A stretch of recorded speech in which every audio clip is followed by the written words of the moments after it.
I want to hope that you guys are I think sandbagging. just wait till Lizard. You'll see Lizard. He'll also have a skin with it as well, like his own skin on top of the base model. And I think that'll be a good indication of like whether you guys think we can hit the buy. I think it looks pretty awesome myself, but well, I don't know. I wouldn't be able to describe it like in a way All that, right. that does it justice. Sorry. The way it works is like we're limited by a backend provider, so we are now building a custom matchmaking system, which takes a little bit of time. Yeah, I mean, I think we're submitting it to Sony in a couple of days. That doesn't mean it's going to release in a couple of days, but it's being submitted to Sony like in a couple of days. Oh wait, it's Friday, so probably early next week it's being submitted.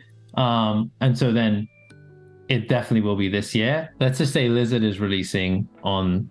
I'm going to keep numbers easy for me, but let's say Lizard is releasing on like the 7th of July. He's obviously not, but let's say he's releasing on the 7th of July. On the 1st of July, he'll appear in the game. You can click on Lizard and you can unlock his contract.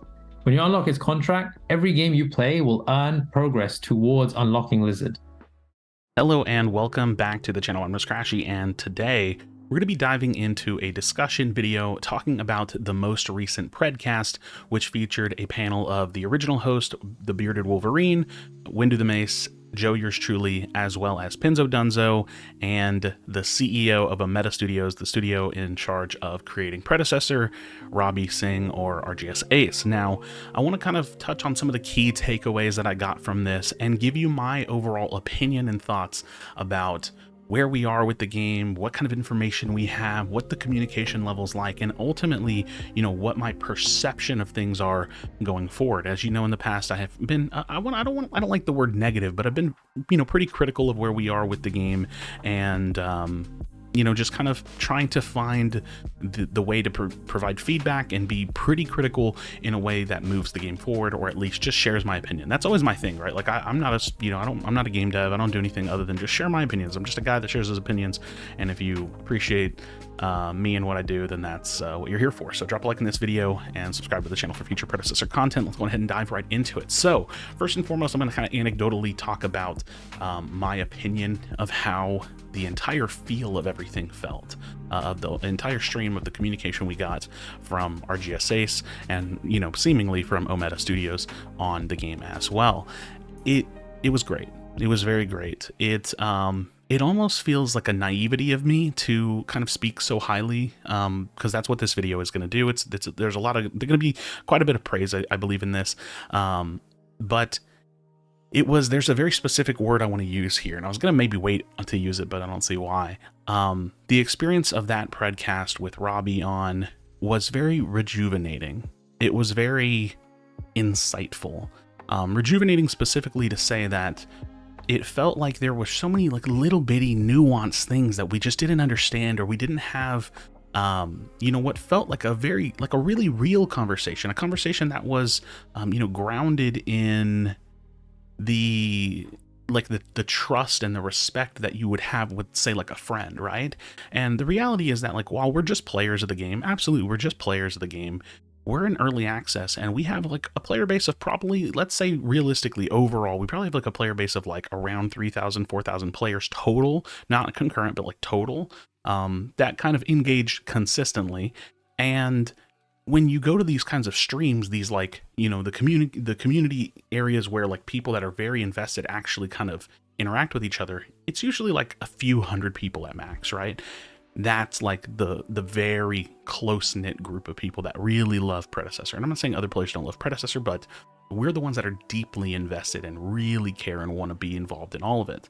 And so, the reason why I said it felt very respectful and almost like a good conversation with a close friend is because that's kind of what some of us are like looking for, right? We want that broader communication to be very insightful and meaningful and give us good updates as well. Yeah, of course, because we want everybody to have this kind of information, but it's like the little nuances and the reading between the lines where you can just come out and say it is what's really important. So to Robbie, to Omeda Studios that were hanging out in the chat and stuff, this kind of communication, I think just a little bit more frequently to come out into the community is good for a couple reasons. One, it's like we're hanging out with our buddy. It's like you're giving us that behind the scenes look. It's like you're being candid with us. It's that, what I like the word respect, because it feels like, hey, look, we've been invested in the game and I know that you appreciate that. I know that already, but now this is like your way of throwing it back in our direction, right? Like giving it back to us by just, peeling back the curtain a little bit and letting us have a look into what you're thinking about it, and we can ask these questions about like,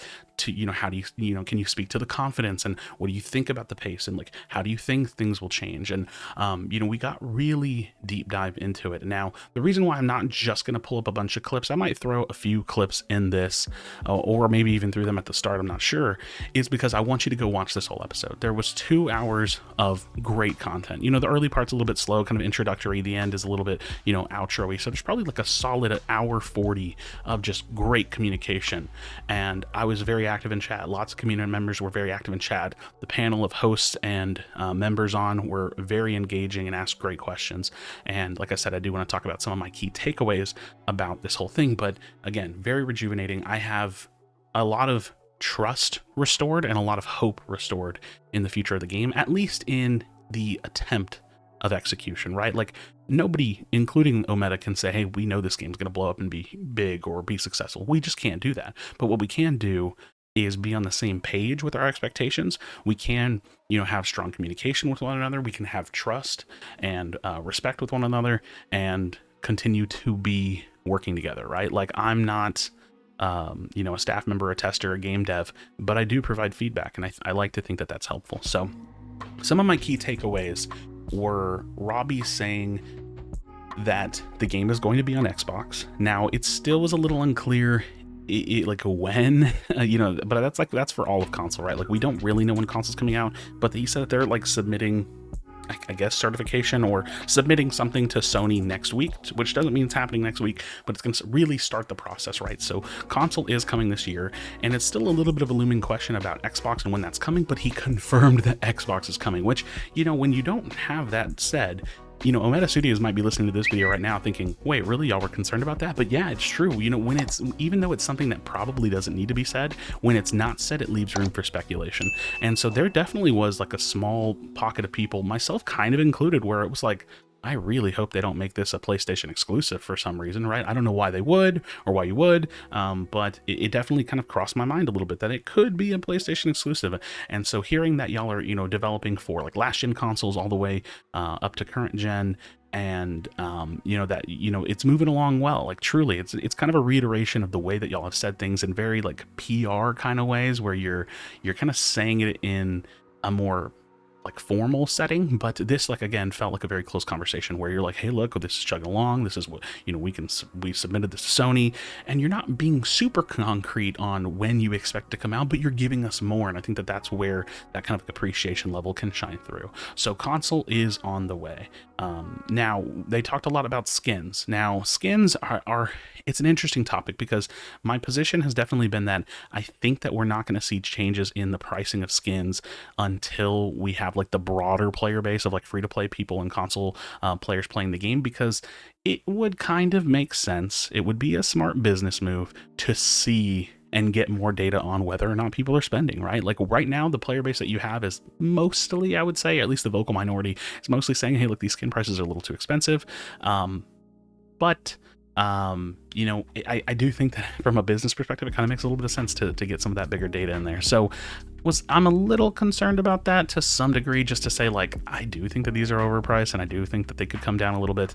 But hey, from the business perspective, if you want to wait and see what the data reflects whenever you have more volume of players, to see if they're spending, to see if that kind of feedback stays consistent, then we'll see. But on quality of skins, Bearded Wolverine said, hey, I want to hope y'all are just sandbagging. You haven't really shown what you got. And it sounds like that's the case. It sounds like y'all have not really been very focused on skins. It actually sounds like y'all are actually almost entirely not focused on skins at all. And Robbie kind of reiterating and stating that, we only put the shop in the game because people asked us to, right? Like it probably wasn't even a focus at all. And I know that other people won't believe you whenever you say things like, we're really not interested in money right now. But it was very obvious to me. You launched a early access title with no way to spend money for the most part for a really long time. So, anytime someone has ever spit out the notion of like, oh, well, Predecessor's a cash grab, it's like, well, that's just inherently silly to even believe that. So I definitely don't believe that. I definitely don't, deep down inside, believe that you're money hungry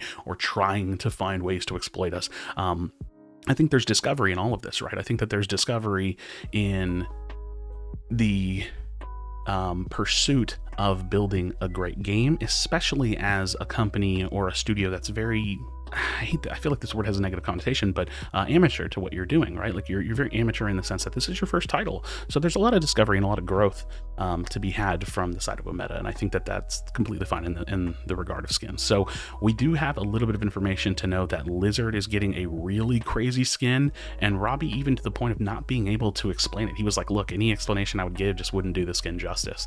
I remember back, I can't really remember, I have terrible memory, but I do remember back that there was like some concept art of a bunch of like Richter skins.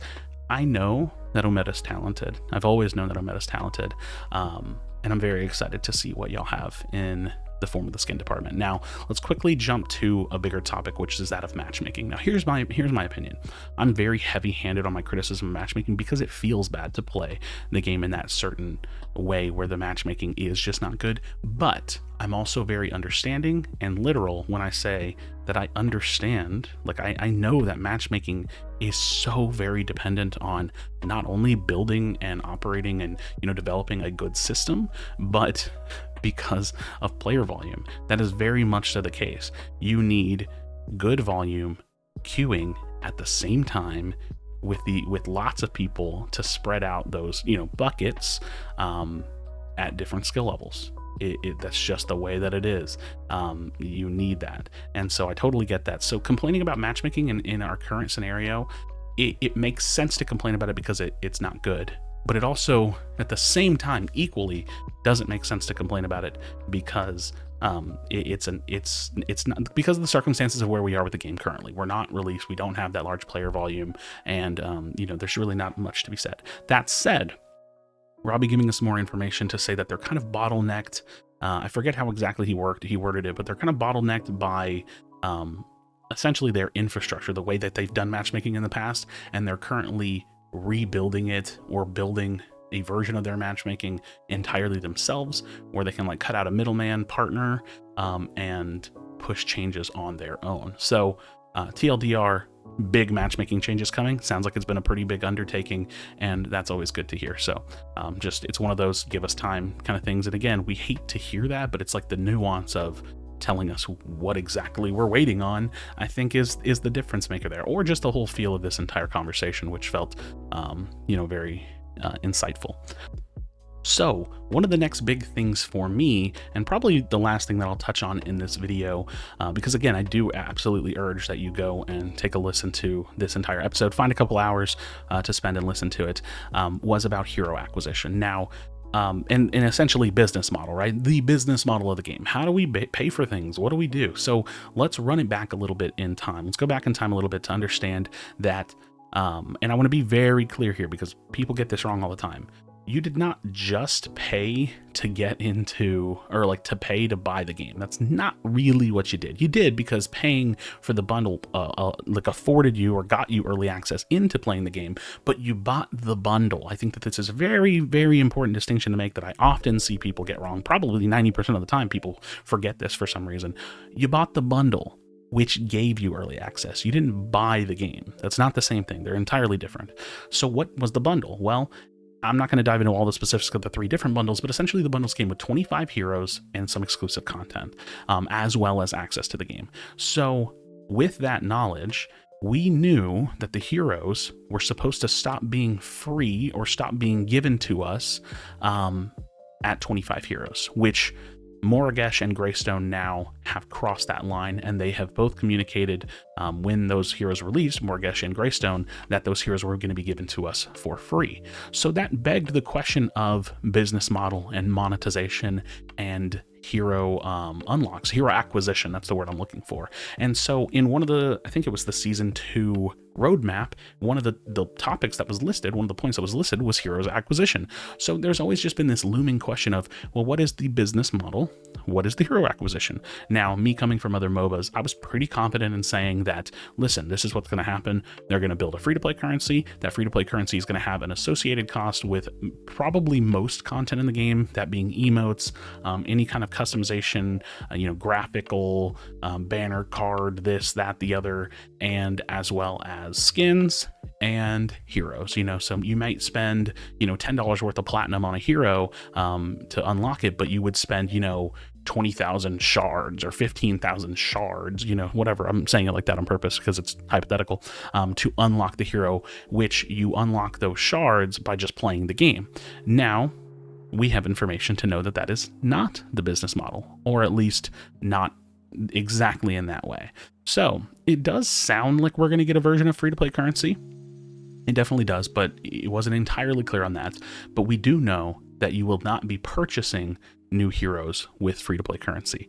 What you will do is a contract system where you will activate a hero contract, and it's essentially maybe like a list of challenges or quests or however you want to think about it. It's like a task list that essentially leads into gameplay, and then you will unlock the hero for free via gameplay. Now, it sounds like according to how much of that contract you complete, it will also reduce the cost in terms of platinum for the hero. So say you complete, let's say the hero is $10 worth of platinum. I forget the conversion, but $10 worth of platinum, and you complete half of it, it will reduce that cost to $5 worth of platinum. Now, I'm not 100% sure on that, but regardless, we do know for sure that you can unlock the hero for free by completing some gameplay related tasks, which, you know, could be very simple. Win 5 games. It could be, you know, to do, you know, whatever it could be, right? I don't know exactly how they're going to do that.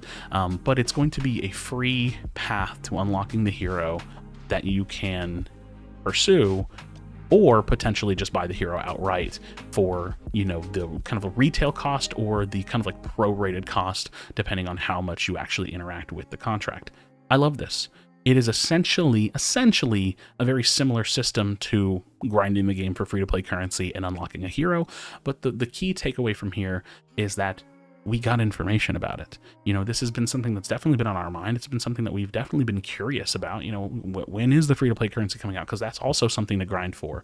And while it does kind of pull away from that feeling of, well, if hero acquisition isn't done through free-to-play currency, we don't have as much to grind for. When those contracts do hit the game, we have something to play for and grind for in terms of unlocking those contracts and completing that checklist of items or quests or tasks or whatever it may be in order to unlock. So I'm very comfortable with this system, given that the rate of X amount of time spent to complete, you know, the Y number of tasks is, you know, both mutually beneficial for Ometa Studios and for us, the players. If it's a ridiculous task list and it's going to take, you know, 40 hours of gameplay to complete, then we will probably have some feedback about that. So given the concept of how this system is going to work, I think that it sounds good, but I can't exactly speak to the specifics of it. But regardless, I'm very happy to hear that this kind of a system is what we're getting, and, you know, give me the information to make some kind of an assessment on it. So those are some of my key takeaways from this episode. I think that there was a lot more that felt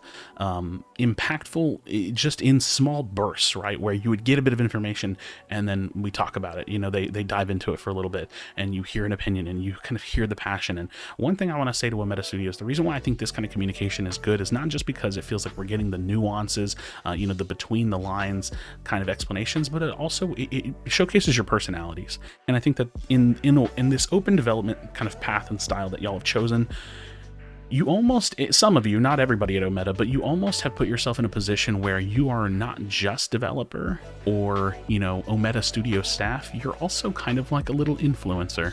And for Robbie, I have homework for you, Robbie, if you happen to be listening to this, or for whatever employee of yours sends this to you. If you're not familiar, I would love for you to do just a little bit of searching online on Twitter or on Google about Riot Mortdog. He is, I believe, like the lead developer, director of gameplay, whatever, I'm not sure exactly his title, for Teamfight Tactics. And he has put himself in a position that's actually kind of tricky because he has this very open communication style with the player base of TFT.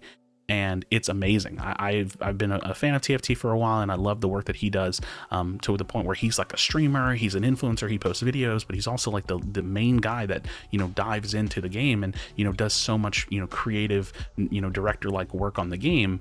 But the adverse of that is that he also gets a lot of hate and criticism and negativity his way as well.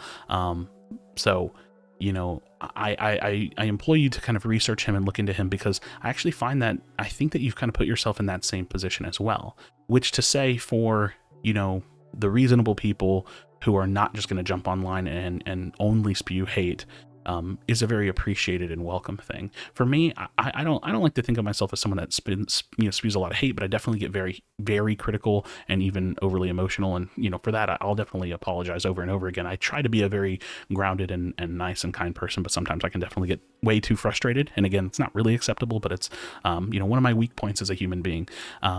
But we appreciate and love the work that y'all do. We are obviously incredibly passionate, just as you are, and I can't wait for the future of the game. So I'm going to keep supporting. As always, just communicate with us. Keep communicating with us. Keep giving us that insight and that respect and that look. And for me personally, I'll always do my best to give that back in return, as well as my feedback, to feel like I'm a part of something, right? So thank you so much for watching this video, friends. Leave your thoughts in the comments down below. If you haven't watched it, the link will be in the description. This is the best Predcast we've had. Very insightful. It feels like it came at the right time and was very rejuvenating. Like I said, the key word for today. So thank you as always. Drop a like on the video, subscribe for future Predecessor content. As always, be sure to be kind of one another, tell someone you love them, and I'll see you on the next video.